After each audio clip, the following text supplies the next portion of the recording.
Hello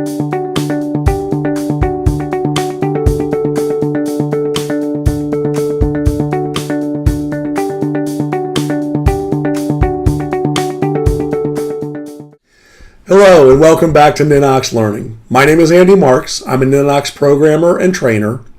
And in this class today, we're going to talk about the parent-child relationship. This is a special link between tables that creates a very powerful set of functions within Ninox, but it's really easy to use. And it's something I think you're going to want to understand and make it part of the data models and the applications that you're building. So let's go ahead and get started. I'm going to move myself out of the way. And the best way to begin talking about parent-child relationships is to begin understanding what they are, how they work, and when to build them. After we've covered those three topics, we're going to take a deep dive into how to create them and how to leverage them for maximum benefit in our Ninox solutions. So let's get started. Let's take a look at this data model of this database that we built to demonstrate the parent-child relationship. Now at the end of the video, I'm going to show you how you can get a copy of this database for your own use, and we'll talk about that at the end. Here in this sample data model, we see 4 stacks or families of data. Each of these families has a parent and at least one child. Now when looking at a family or data stack, the parent is represented by the table at the very top of the stack. For example, here we have 5 generations: a parent, a child, a grandchild, a great-grandchild, and a great-great-grandchild. 5 generations of data in this one stack, this one family. The name at the top, the school table, is the parent in this family. It is the master table in this stack. Now, stacks don't necessarily have to have lots of layers, as we see in this school stack. One child, in this case, we have a customer invoice, which is our parent table, and that invoice is composed or made up of multiple line items. So it doesn't matter how many children you have in a family, there's always going to be one parent. The other thing to keep in mind is there are some families that don't have any children at all. And we'll talk about that a little bit later. But for right now, let's focus on those data stacks, those data families, where there are multiple levels or multiple generations of tables. Now, one of the big questions I get asked all the time is, when do I use the parent-child relationship? In the previous class, we talked about linking master tables.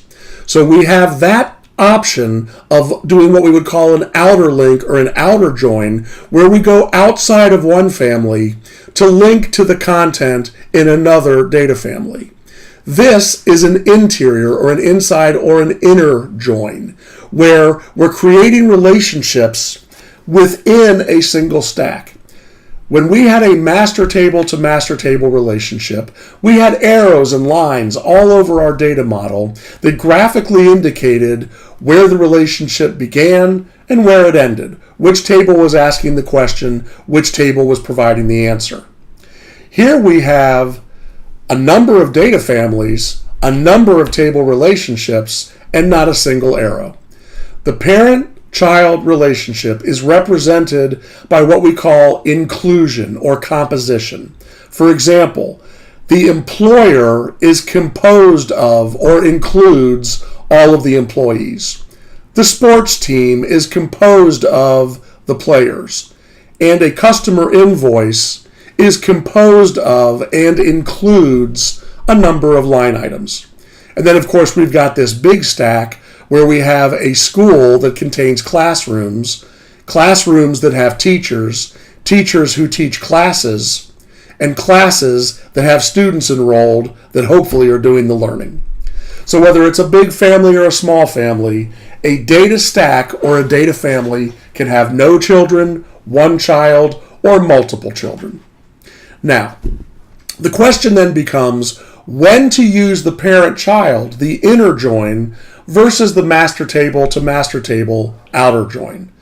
And the answer is easy and very simple to understand.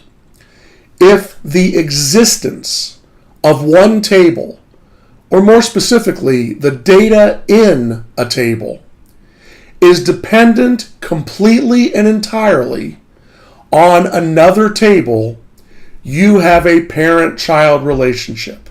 Now let me explain. Here we have the employer stack. We have the employer parent and the employee's child. And the question we ask ourselves is, if the parent didn't exist, would the employees, would the child records exist? And of course the answer is no. Look here at our sports team stack. If there was no team, there would be no players on the team. If there were no invoice, there'd be no line items.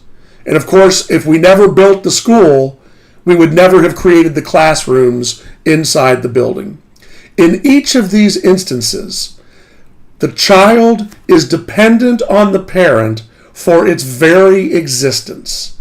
If there's no employer, if there's no company to work for, then there's nobody working there. There are no employees.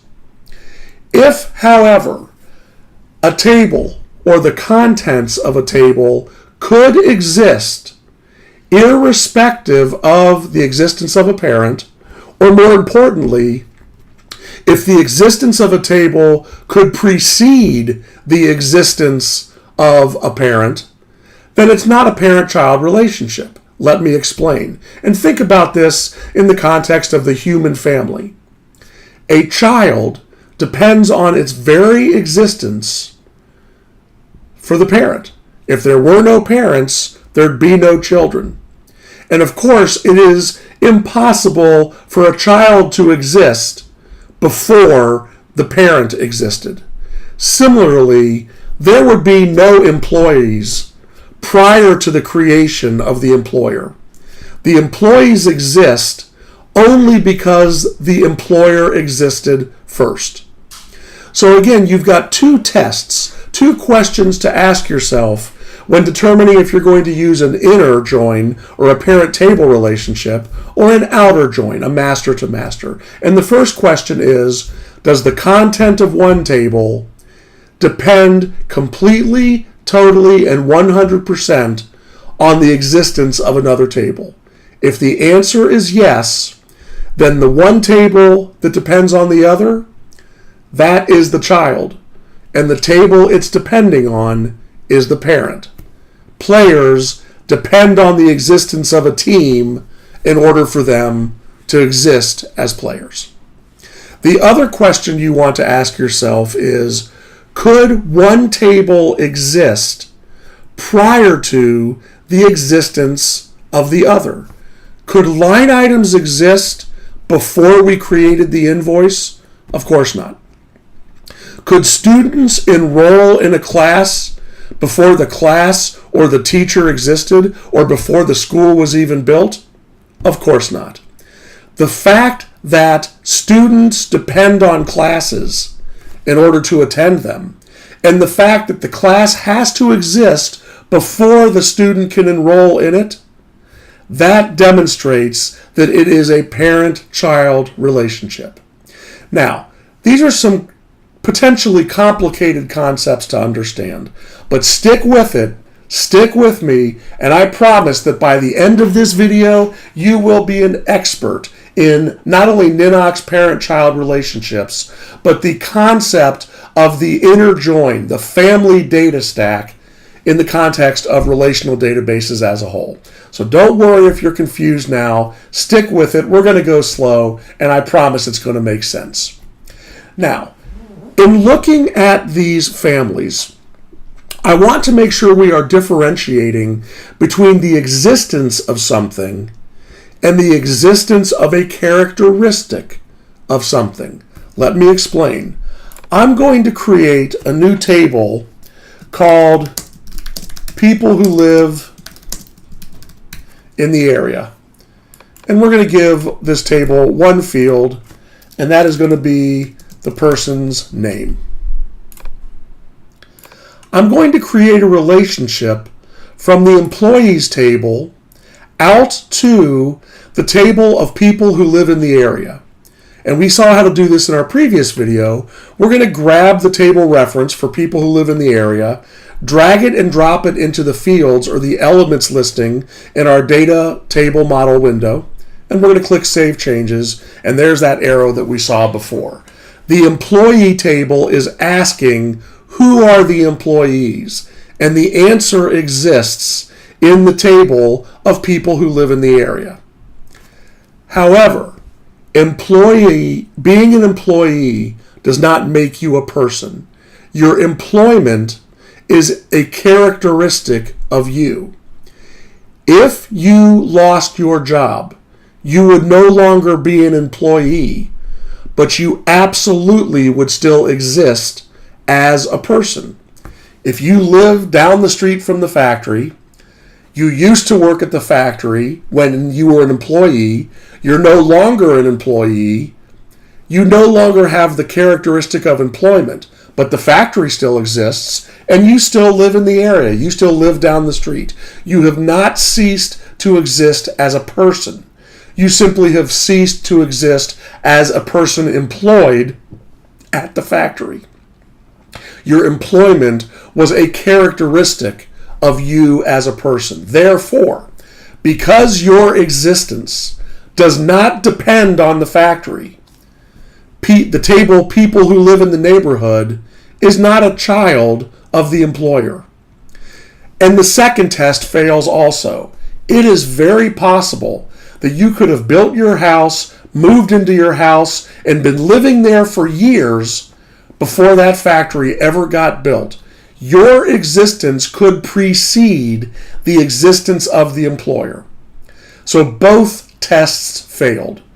You do not depend on the factory to exist. You may depend on the factory for a paycheck, but you can live, you will continue to exist without the factory, and in fact, you might be older than the factory itself. A child can never be older than their living parent. And a child wouldn't exist if the parent didn't exist first. So that is the answer to the question, how do I know if it's an inner join, a parent-child relationship, or an outer join, a table-to-table or master-to-master relationship? If either of the tests fail, it's a master table to master table link. It's an outer join. If both tests pass, it is a parent-child link and an inner join. In this case, the employee might be a status you lose, but you don't lose your existence. You don't lose your life. And also, because you could exist prior to being an employee, in fact, prior to the company even existing, we see this, the link between employees and people who live in the neighborhood is an outer join, but the relationship between employees and employers is an inner join. Let me show you one more example that I think we all can relate to. Let's create a table called athletes, and let's give each athlete a name. And let us say that the players on a sports team are selected from the larger list of available athletes. Let's look at this a little bit more. Here we see the players being a child of the sports team. The player couldn't be a player on the team before the team existed, and if there was no team, the athlete couldn't be a player on the team. But if the team ceased to exist or traded the player to a different team, the athlete would still exist. Their status, their characteristic of being a player on that particular team would cease to exist, but they would go on to be an athlete, they would continue to exist as a person, and they may in fact play for a different team. The same thing here. Employees may work for multiple companies over their lifetime, and of course students take lots of classes. So it's not so much a function of numbers. It's not a function of the human being being associated with the entity. It's the characteristic that we focus on. The athlete could exist before the team existed. The athlete will exist long after he or she stops being a player on the team. Therefore, the athletes table is not a child of the team. Their status as a player on a particular team, however, could not precede the existence of the team. And if the team didn't exist, they couldn't be a player on it. So therefore, the players table is indeed a child of the sports team parent table. Now, hopefully we better understand the way to decide when to create a parent-child relationship. Let's now look at how we build a parent-child relationship. And for that, we're going to create a new stack. I'm going to create a table, and we're going to call it hotel. And the hotel will have a name. I'll now create a second table called rooms in the hotel. Each room, and this could be a text or a numeric field, it doesn't matter, will have a room number. Now, we have two tables. We have the hotel table right here, and we have the rooms in the hotel table over here.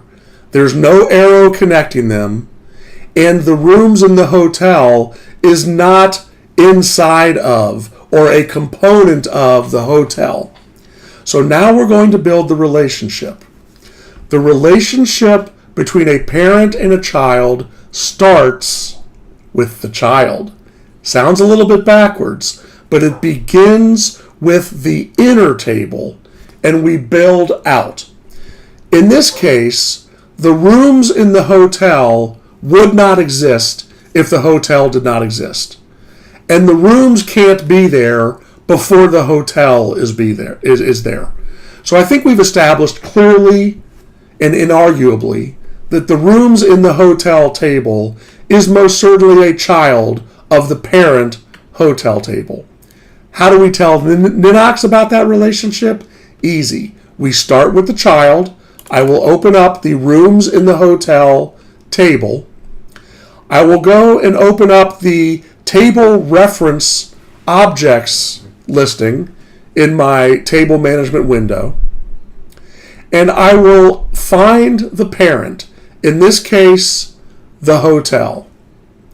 I will now connect by dragging and dropping the hotel parent into the data model of the rooms in the hotel child.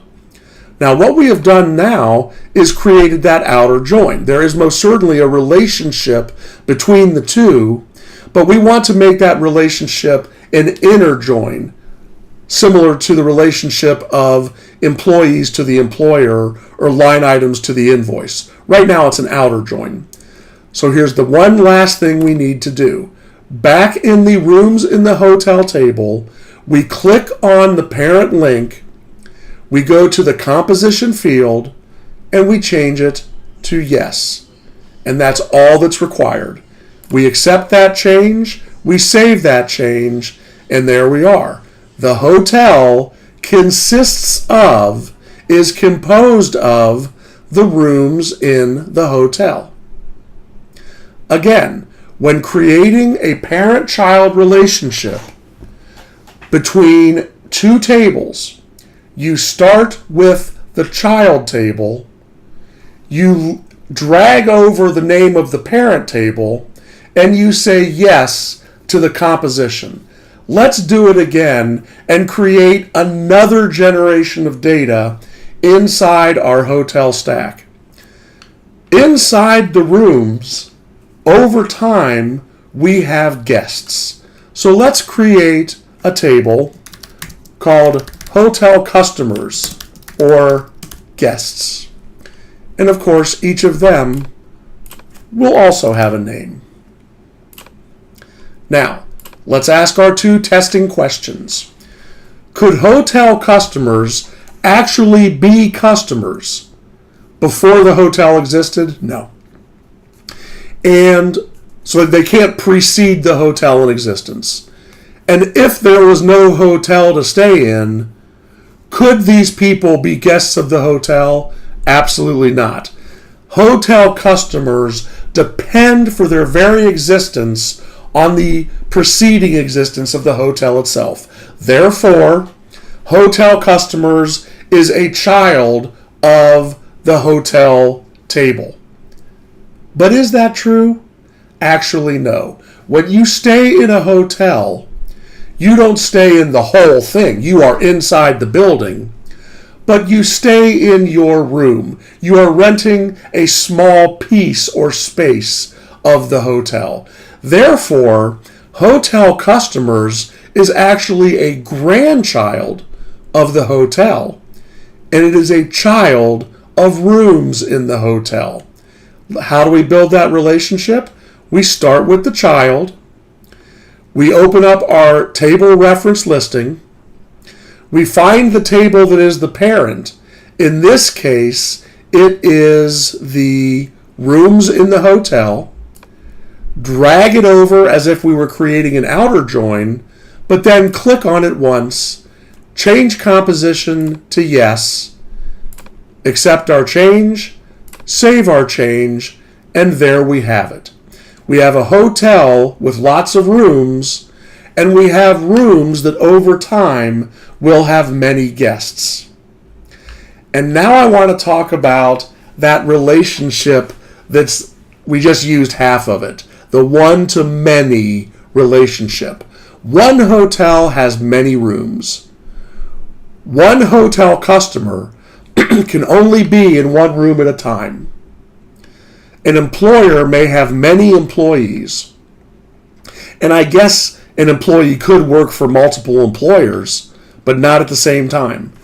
You may have two jobs, a morning job and an afternoon job, but you can only work one of those jobs at a time. A player can only play for one team at a time, but a team will have many players. And of course, a customer invoice will have at least one line. It could have many lines. Schools have one classroom, of course, if it's a one-room schoolhouse. But in this stack, we look at schools as having multiple classes, classes being taught by teachers, teachers teaching multiple classes, and students enrolling in multiple classes. The point of all this is, as you go deeper and deeper into the family, as you go deeper and deeper into the lineage, you are going from the few to the many. There is only one hotel. That one hotel might have 100 rooms. And if over the course of a year, each room has 1,000 guests, then we would have 100,000 hotel customers who stayed in 100 rooms in one hotel. We might have one sports team, and that sports team over its lifetime might have hundreds and thousands of players. And each of those players might play in hundreds or thousands of games. The deeper we go, the more there are. The parent table is the one, and the child table is the many. So when we speak of a one-to-many relationship, we are speaking of the parent-child relationship.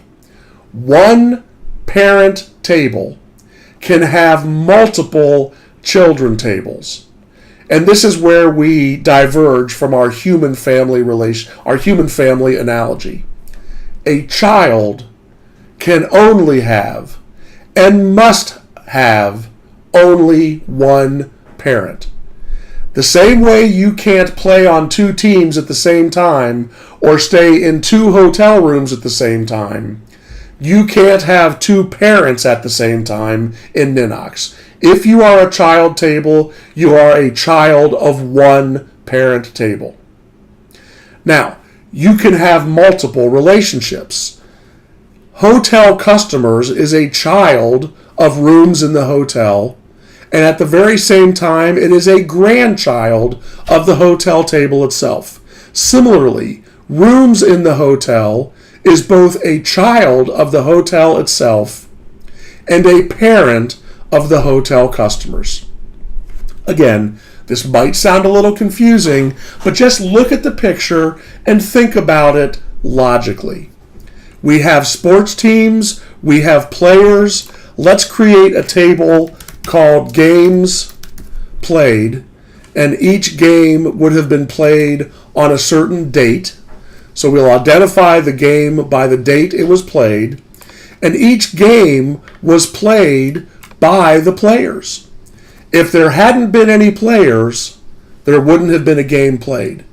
And the game can't be played before the players exist. Therefore, Games Played is a child of the player's parent. So we are going to click on this relationship, change composition to yes, okay the change, save the change, and now we have it. One team over its lifetime might have 100 players, and each of those 100 players may play in 50 games. So it's one to many, and the number of many is getting bigger. One team, 100 players, hundreds and hundreds and hundreds of games. In this case, if each of those 100 players played 50 games, 5,000 games. As you go up, the numbers get smaller. 5,000 games played by 100 players who played for one team. And as we go down, the numbers get bigger. One hotel with 100 rooms, with thousands of people staying in each of those rooms over the lifetime of the hotel. Now let's see, now that we know how to build the parent-child relationship, and now that we know when to build the parent-child relationship, let's answer the most obvious and arguably the most important question of all. Why do we build parent-child relationships? This is another example of what you've heard me talk about over and over again. All you need in Ninox is to know what you want. Ninox will know how to do it. So what do we want? We want to be able to look at a sports team and see all of its players. When we're looking at one team, we don't want to see the players of another team. If I'm looking at one employer, I don't want to see a list of employees of people who work across the street. I only want to see the employees that work for the employer that I'm looking at this moment. We would call that our current table. Let's see this in action. Let's go to our sports team table. I'm going to turn administrative mode off. And we have two teams, the Calumet Spartans and the Rockford Warriors. Each of those teams has 7 players. When I'm looking at the Spartans, I see the names of the 7 players. If I change the current record, if I change the name of the team I'm looking at by hitting the down arrow or my VCR buttons up here in the top right, when I change the name of the team, when I change the current team record, all of the players listed changed automatically. When I'm looking at the Spartans, I see the Spartan team. When I'm looking at the Warriors, I see the Warrior team. And we can drill a little bit deeper. We know that the sports team is the parent. We know the players are the child. What about the grandchild? What about the games played? Well, let's say that Frank Jones has played in 3 games. I can click on Frank Jones to open his record, and by hitting the plus sign on top of the games played, I can indicate that he played on, let's see, today on May 3rd. He played again the next day on May 4th, rested for a few days, and played his 3rd game on May 8th. Now, when I go back, I'm now inside, deep in the family, deep in the stack, at the 3rd generation, the games played. Let's move out. From games played, we go back to Frank Jones, the 1 player. And we see all of the dates of all of the games he played. If I look at a different player or change the current player record by clicking on this arrow button, the next button, I see the next player, and I see he's played in no games. Go back to Frank Jones, there are the games he played in. And I can go back another layer, and see the team that Frank plays for, the Rockford Warriors. So again, we can drill down from the team to the player to the games in which he played, or we can drill up from a specific game to the player who played in the game to the team on which he played. This ability to drill down or drill up, to start with a macro or holistic view, the entire team, and drill down to a very specific granular point of data, a single game played on a single night by a single group of players. This ability to go from macro to micro, to drill up or down, all is possible because of the simple process of going into the data model, and when we built the relationship in the child table, clicking on yes to the question, is this a composition? Does this table exist within the parent itself? If the answer is yes, the relationship looks like this, a stack of tables, and it works like this. I can drill into a school. I can pick any school and see the rooms in that school. And as I go from school to school, I will see a different list of rooms.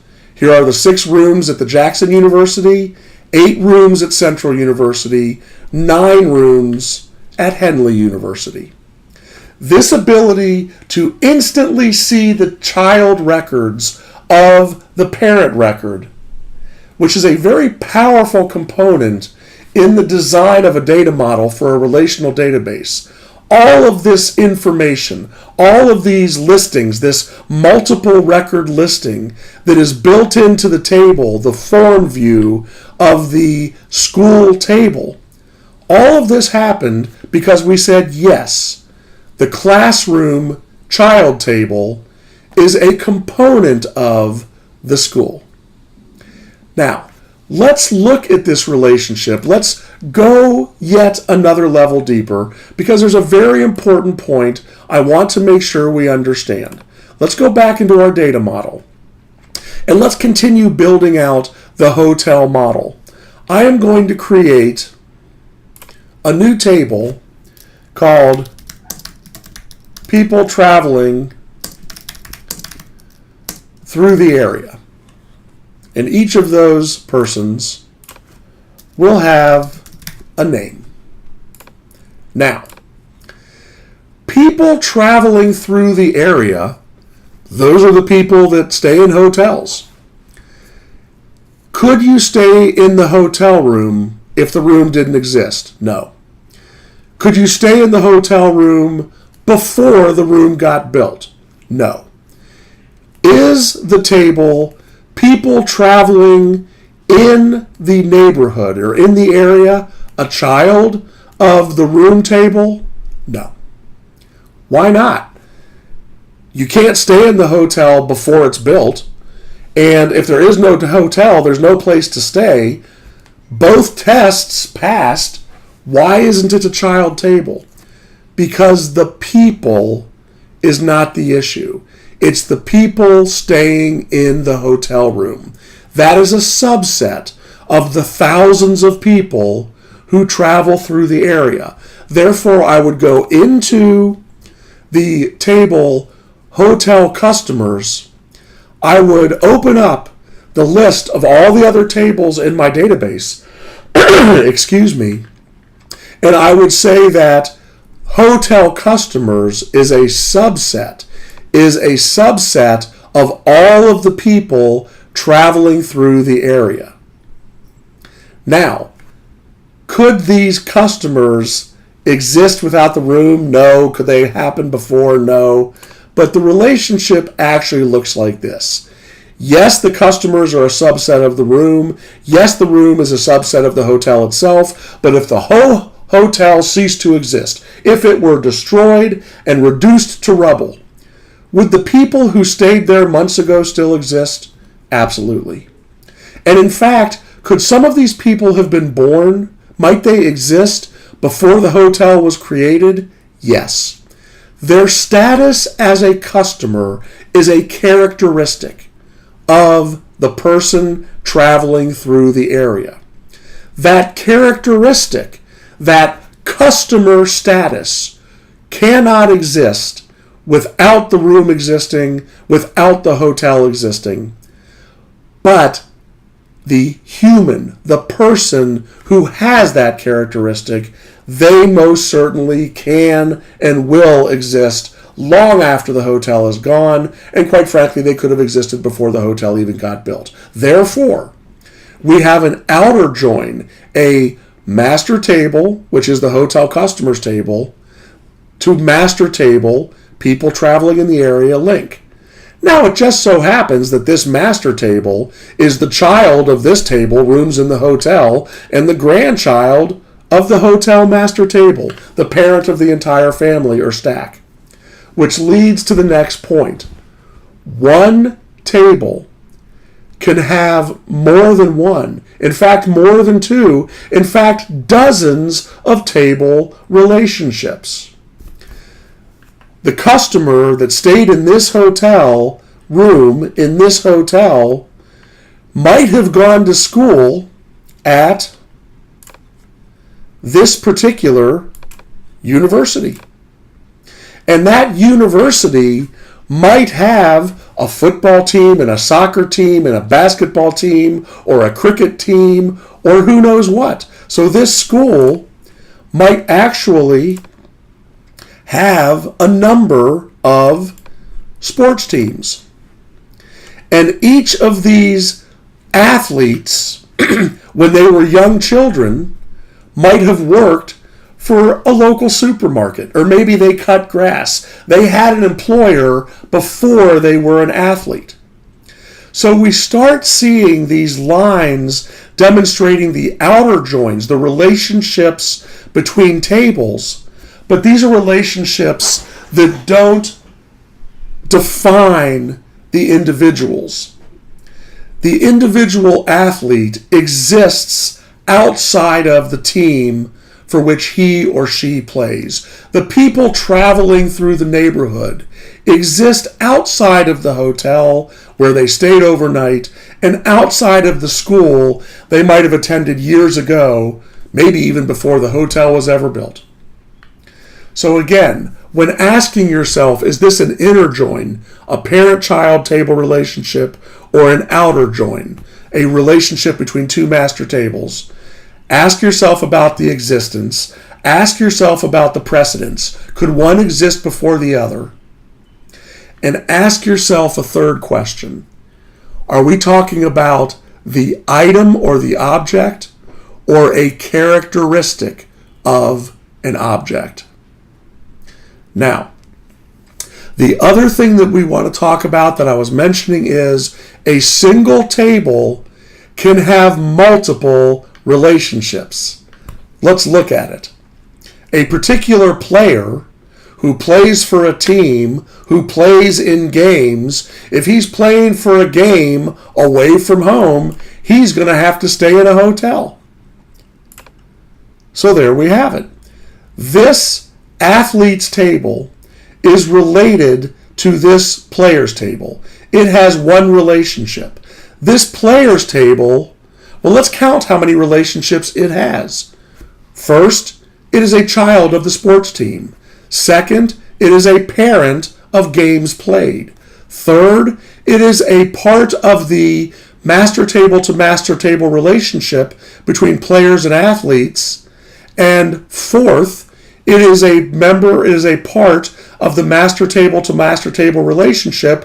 Where did the player stay when they played a particular game?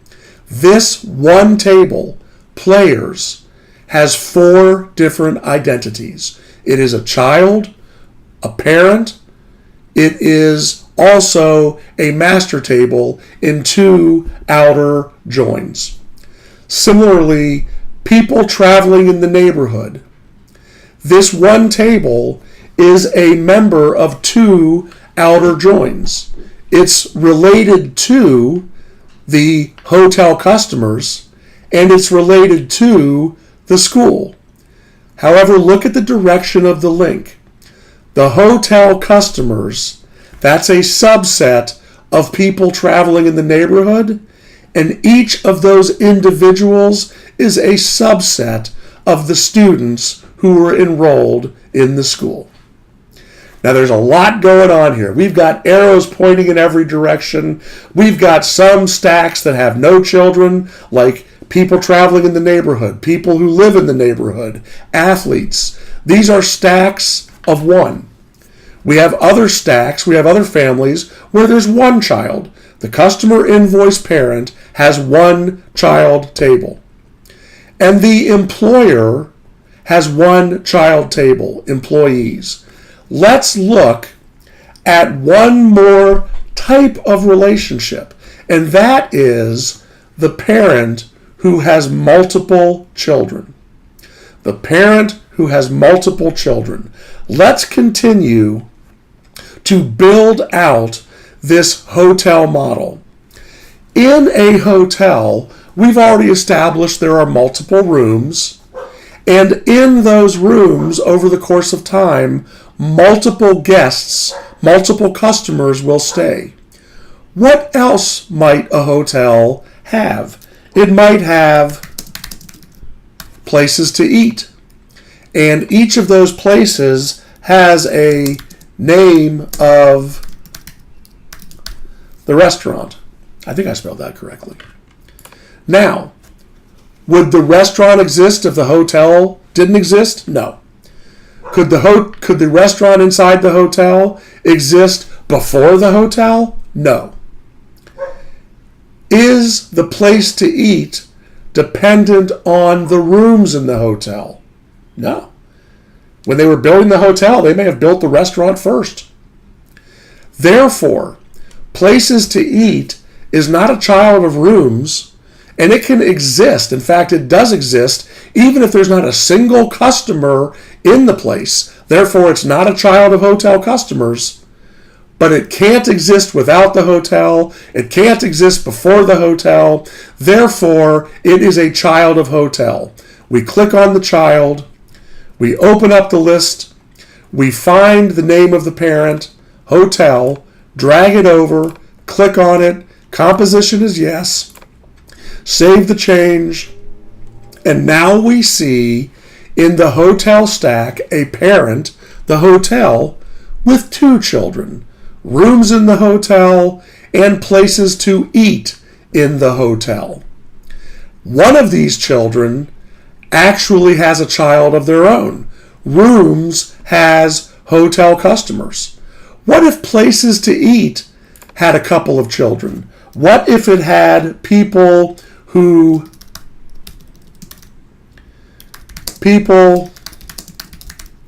waiting tables, each one of them having a name?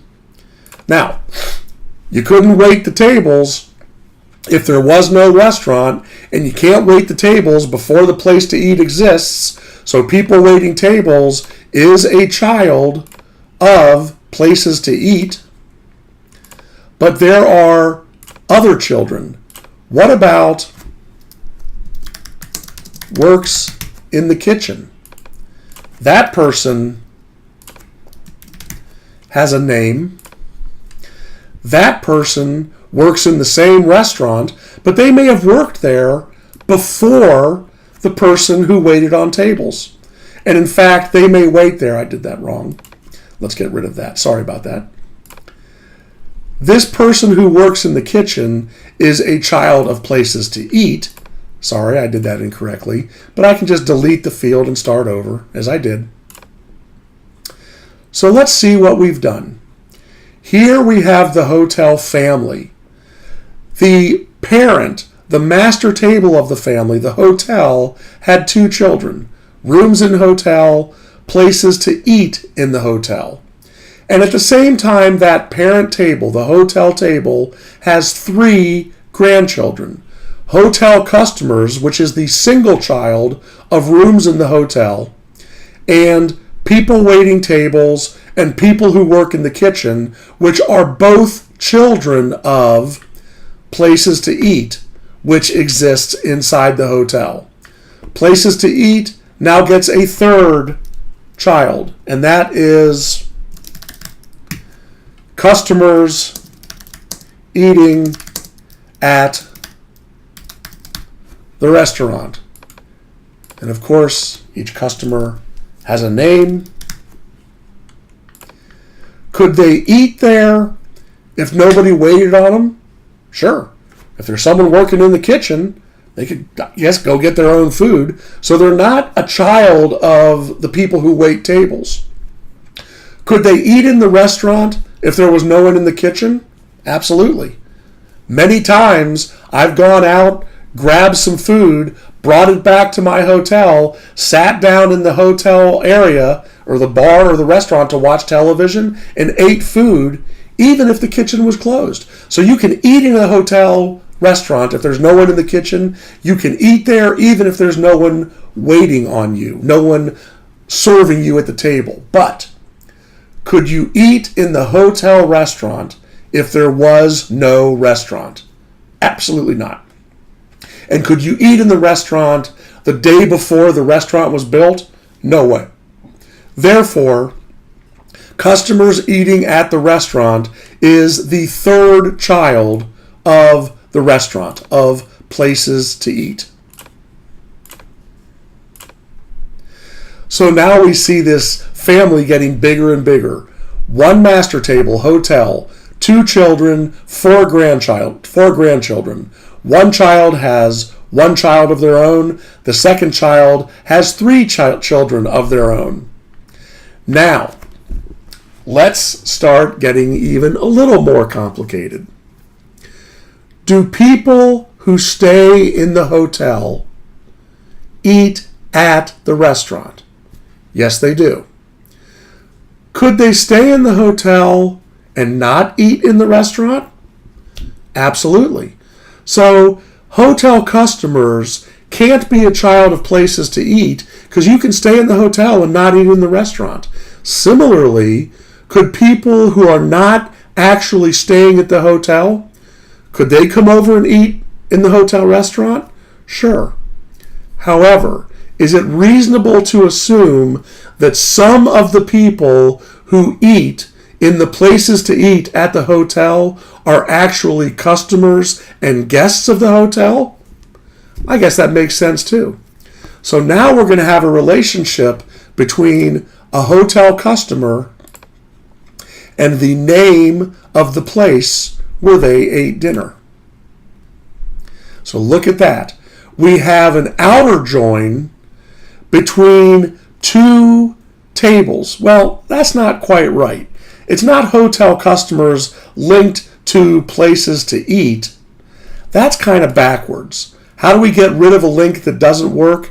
We just go in and delete the field. Remember, links, table references, are simply a new kind of field, a different kind of field. And we can delete that field. The reality is that customers eating in the restaurant is a subset of customers who actually stayed in the restaurant, or in this case, it is, where are they? I've got so many. It's hotel customers. Customers eating in the restaurant is a subset of customers staying in the restaurant. There. That looks a whole lot better. So let's look at this family. One parent, the hotel. Parent has 2 children, rooms and places to eat. Each of those children have their own children. Rooms have people staying in them. Places to eat has 3 children. People who wait tables, people who work in the kitchen, and customers who eat there. And the customers who eat there might be, but don't necessarily have to be, customers staying in the hotel. And those customers who are staying in the hotel are people who are traveling in the area who may or may not have attended a certain university. You see how we start building this very complicated web of relationships. But there's only 2. There's the inner join, the parent-child, and there is the outer join, the master table to master table. One table can have many relationships. Places to eat and rooms in the hotel are both children of the same parent.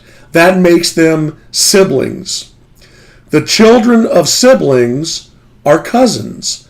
Customers eating in a place to eat in a hotel, and rooms in the hotel, or hotel customers staying in those rooms, they might be first cousins or aunts and uncles. In fact, if rooms in the hotel is a sibling of places to eat, and places to eat has three children, people waiting tables, people working in the kitchen, and people eating there, then we could make a case that rooms in the hotel is the aunt or uncle of all of the children of places to eat. Now the reality is that's kind of foolish and silly. It takes this analogy, this human family relationship, a little deeper, but the relationship of aunts and uncles, brothers and sisters, multiple children of the same parent, parents with multiple children, and potentially multiple grandchildren, as we see here. This one school has a single child, one grandchild, one great-grandchild, and one great-great-grandchild.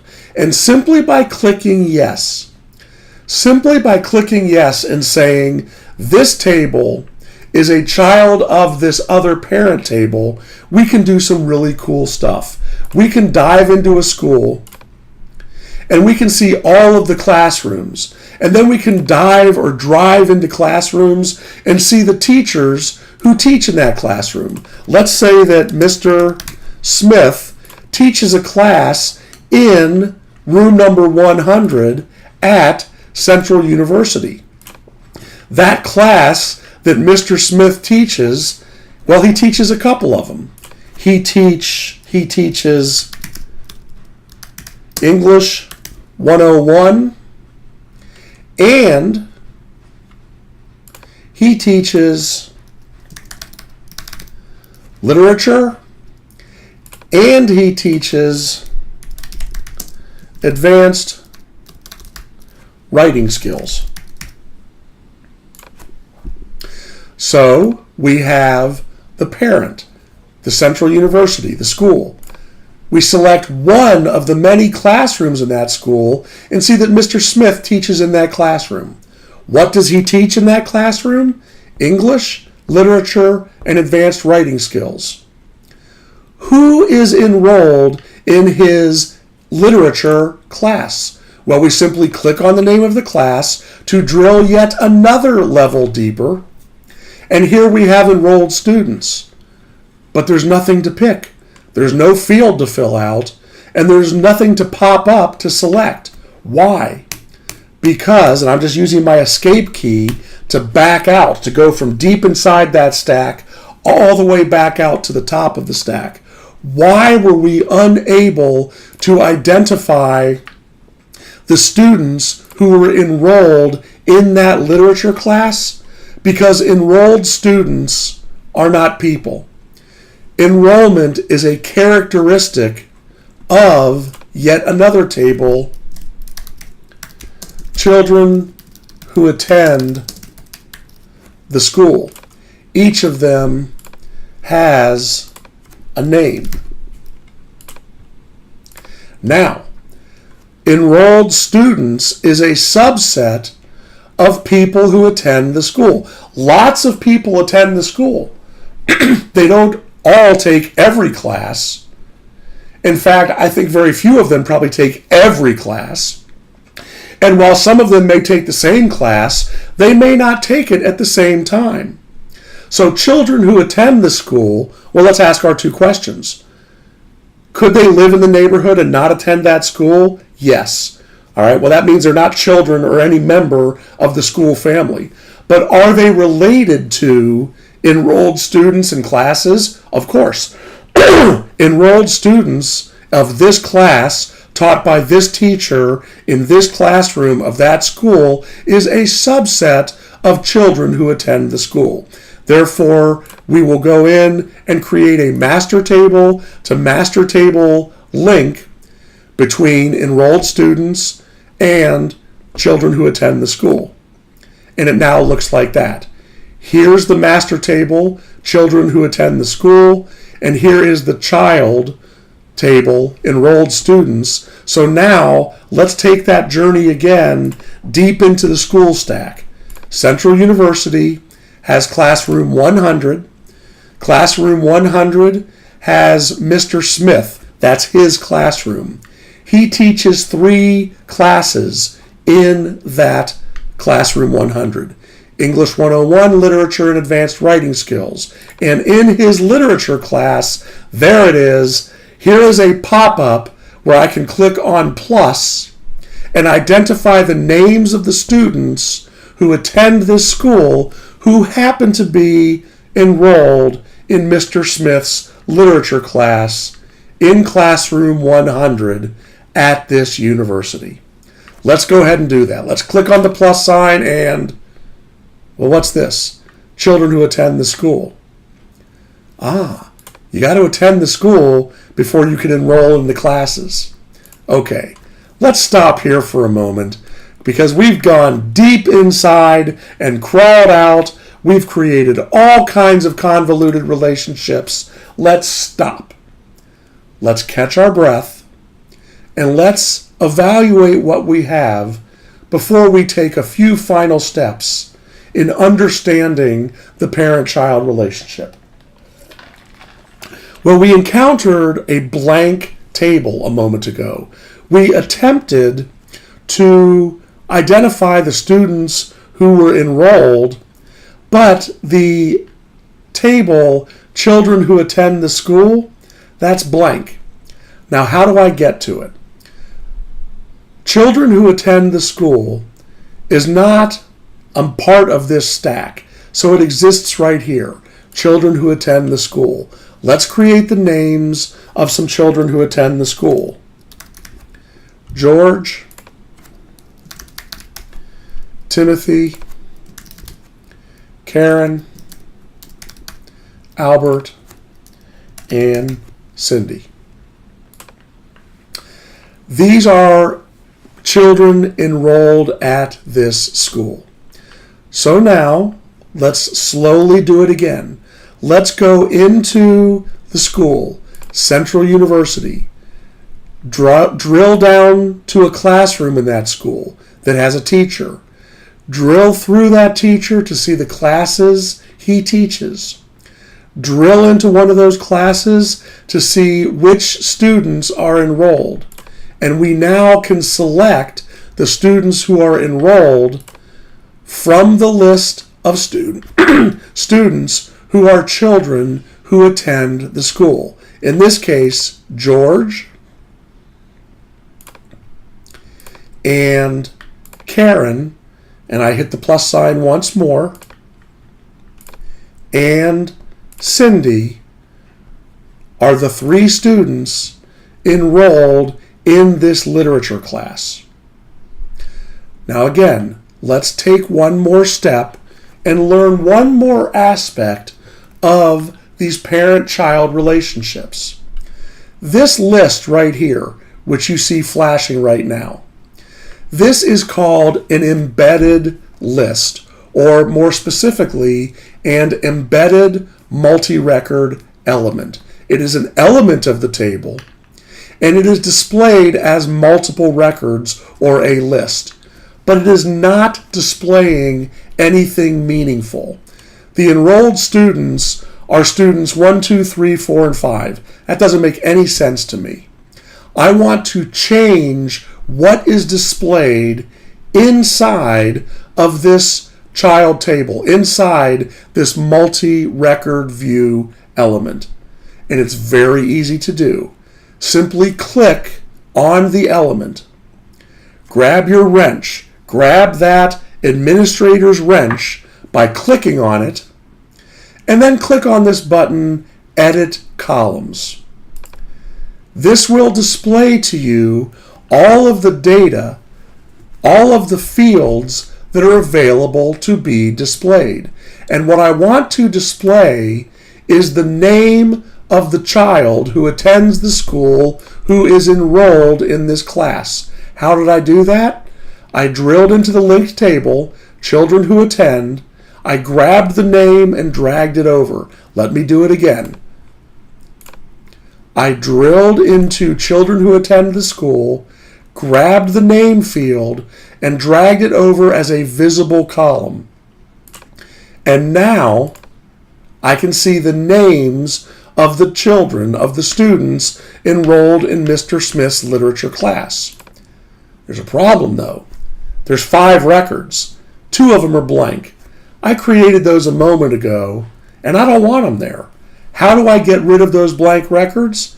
You simply click on the record and click on the trash can in the upper right-hand corner when that record is displayed. How do I know which record is being displayed?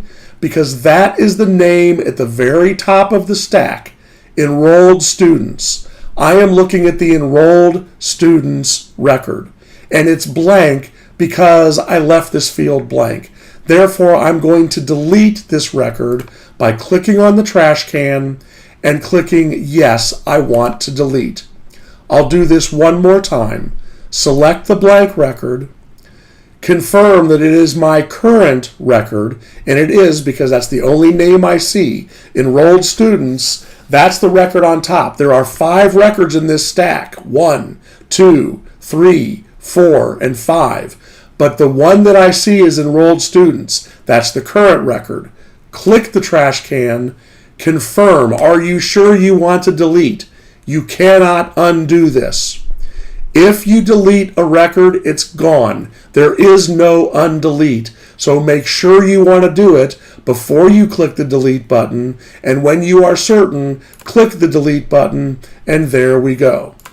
Here are the 3 names of the students enrolled in the literature class, the class taught by Mr. Smith, one of 3 classes, in classroom 100 of Central University. Now, remember we talked in a previous video that there's 2 sides to every relationship? That's still true in the parent-child. As we drill down into this education stack, we eventually end up at Cindy. So there's some relationship between Cindy, who is an enrolled student, and this school. What does that relationship look like from the other side if we turn it around? I'll say it again. All you need to know is what you want. Ninox knows how to do it. Do we want to know all of the classes that Cindy took? Absolutely. So in addition, let's say that she also took Mr. Smith's Advanced Writing Skills class. Let's go ahead and enroll her, Cindy, as an enrolled student in the Advanced Writing Skills class taught by Mr. Smith in Classroom 100. In Classroom 200, we have a new teacher, Mrs. Jones. Mrs. Jones also teaches 3 classes. She teaches beginning math, she teaches calculus, she teaches geometry, and she teaches trigonometry. She teaches 4 classes. Now, what is my current record? There's 3 in the stack. School, underneath class, underneath teacher. 3 records in this stack, but the current record is always the record on top. In this case, the teacher's record. If I change teachers, I see different classes. For example, let's go in and see this teacher, Mr. Smith. We can see his classes. Now, why couldn't I simply look at Mrs. Jones, and why aren't these arrows taking me over to Mr. Smith because Mr. Smith is in a different room. The only relationship between Mr. Smith and Mr. Jones and Mrs. Jones is that they both teach at Central University. But they could teach on different sides of the campus, in different rooms, in different buildings. They might not even know each other. There are some universities that have hundreds and hundreds and hundreds of teachers and thousands of employees who have never even met each other. Therefore, I can't see the list of teachers in room 100 if I'm looking at the list of teachers who teach in room 200, in this case, Mrs. Jones. But Mrs. Jones teaches calculus, and one of the students enrolled in calculus is our friend Cindy. Cindy also took Mrs. Jones' geometry class. And when Cindy was taking the geometry class, I'm going to hit the plus sign to add one more enrolled student, Karen, and again, Timothy. 3 students took the geometry class. Cindy was one of them. The geometry class is one of 4 classes taught by Mrs. Jones. Mrs. Jones teaches all of her math classes in room 200 of Central University. But we want to flip the relationship. What happens if we drill down into the table, children who attend the school? Here's my list of all the children. And what happens when we go look at Cindy's record? We see, excuse me, all of the classes she has taken. Well, kind of. We see the multi-record listing element, but again, we're not seeing the name of the class. How do we change that? We go into administrative mode. We grab our wrench. We click on the embedded element, the multi-record listing. Click on the wrench, edit columns, select the name of the children, accept that once and twice. Well, that doesn't look right. We've got just Cindy repeating. We did something wrong. We need to go back and fix this. Grab that wrench again. Go back into edit columns. This was not the right field. How do we get rid of something? We can simply hide the column. We don't need the name of the child. We know the name. It's Cindy. What we really want is the name of the class. That looks much better. Here we have a student, and we can see all of the classes she has taken. And if I go look at a different student, George took literature, Tim took geometry and literature, Albert, he hasn't taken any classes at all, and here's our friend Cindy, who's taken these 4 classes. Let's see some more cool stuff. How many classes did Cindy take? Grab your wrench, click on the element, edit the columns, grab the column, and tell Ninox to count the number of entries in the column. She took 4. There it is. And as I scroll through the list of other students, I can see how many they took. George took 1, Timothy took 1, Karen took 2, Albert took none. So depending on what side of the one-to-many relationship you're looking at, you're going to see the other. If I'm looking at, in this case, we go into the school and we drill all the way down to this one class, literature. This is one class. I'm seeing the many students who took it.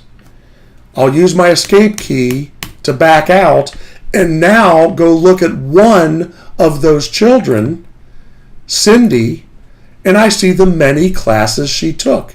And one of those classes was literature. Who taught the literature class? Let's find out. Remember I told you that the simple act of making a relationship between tables opens up this incredibly powerful universe of logic and stream of consciousness. We started with Cindy. I click on Cindy. It tells me she took 4 classes. One of those classes was literature. I'd like to know who taught the class. Click on literature. Yeah, Cindy took the class, but who taught it? Mr. Smith taught it. Okay, that's interesting. Mr. Smith teaches in Classroom 100. And Classroom 100 is a room at Central University, and Central University has all of these rooms. And I'm curious, now I'm looking at room 200, who teaches in that room? Well, that's Mrs. Jones. What does she teach? 3 math classes. And did Cindy attend her geometry class? Yes, she did. Did Cindy attend the trigonometry class? No, she did not. And this is what we call a stream of consciousness. We started by simply asking, who attends the school? Here's the list of all the children who attend. I picked one. And by simply clicking, I followed a stream of consciousness. Cindy attended this class. This class was taught by this teacher. This teacher teaches other classes. I picked another class and confirmed that nobody took it. I picked this class. Nobody took it. I picked this class. Only Cindy took that one, but multiple children took this class. And if I want to know, what other classes does Timothy take? I click on Timothy, and we see he's a child at the school, and the only class he's taken is geometry. We followed a stream of consciousness by clicking through parent and child and master table links, which leads us to the answer to the question, why Ninox? Why relational databases in the first place? Because a relational database, Ninox specifically, because Ninox does it better than anybody, the relational database system, the Ninox database system, allows us to follow a stream of consciousness of seemingly unrelated elements and see the relationships. In this case, did Timothy ever take a class with Cindy? We can find that out. Did George ever attend this university? Well, it's easy to find out. And by looking at the greater model, we can find out where these people traveled and the hotels they stayed in and the teams they played on and the games they played and the companies they work for. And those companies, here we have an employer. Does an employer send out invoices to their customers? Yes, it does. So this invoice table, customer invoice, that's actually a child of employer. Grab the child, find the parent table, say yes, it's a composition, and we continue on. The employer has 2 children, employees and invoices. One of those children has no children of their own. The other one, customer invoice, has 1 child, line items, making line items a grandchild of employer. But this 1 child who has no children of their own, employees, those happen to be people who live in the neighborhood. And who knows, maybe one of those people had to stay in a hotel overnight.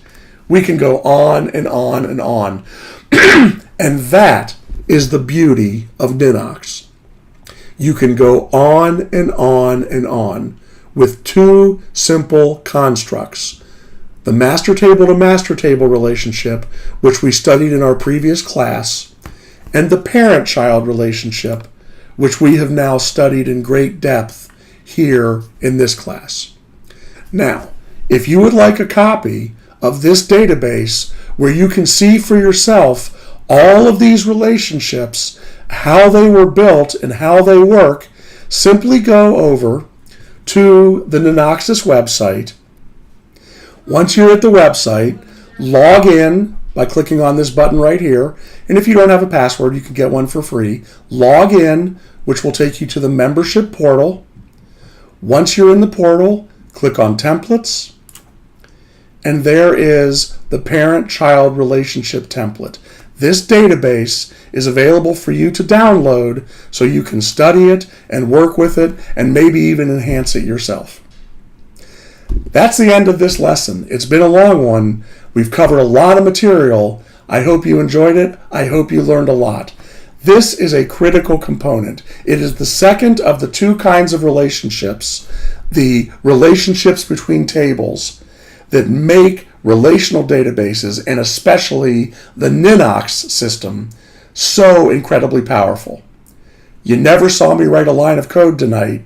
You don't have to know how to be a computer programmer to build powerful and outstandingly usable systems using Ninox. Download the database, try it out, see what you come up with. Thanks for watching this class. In our next class, we get into the 400 level series and we start talking about coding and programming. I hope to see you there. I'll hope you join me, and thanks very much for attending our class this evening on parent-child relationships.